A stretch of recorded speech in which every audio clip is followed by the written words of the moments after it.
You ever looked at your Chime balance and wondered, how much of this can I actually get my hands on?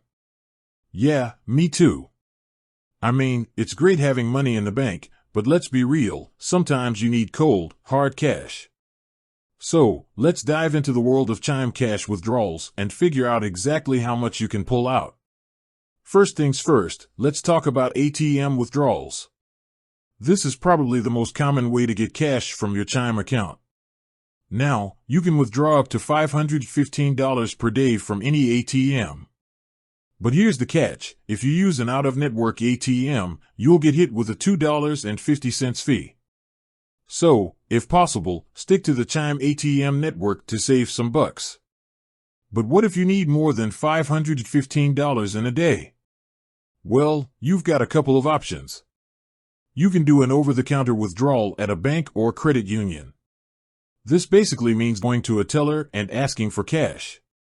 Just like ATM withdrawals, there's a $2.50 fee, and you're limited to $515 per day. Now, let's talk about something interesting: your daily spending limit. It might seem unrelated, but it actually affects how much cash you can get.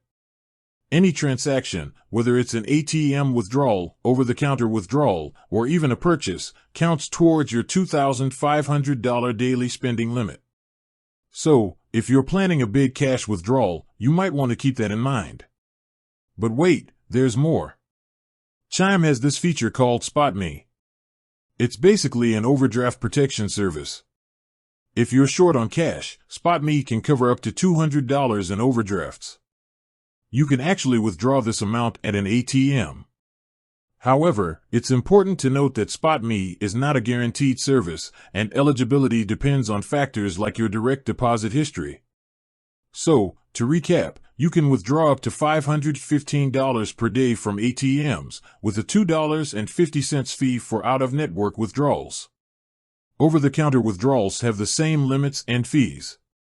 Both types of withdrawals count towards your $2,500 daily spending limit. And if you're eligible, SpotMe can give you a little extra cash cushion. But remember, these are just general guidelines. Chime can change these limits at any time, so it's always a good idea to check the Chime app for the most up-to-date information. And as always, it's important to manage your finances responsibly. Don't withdraw more cash than you need, and try to avoid ATM fees whenever possible. With that said, thanks for watching, and until next time.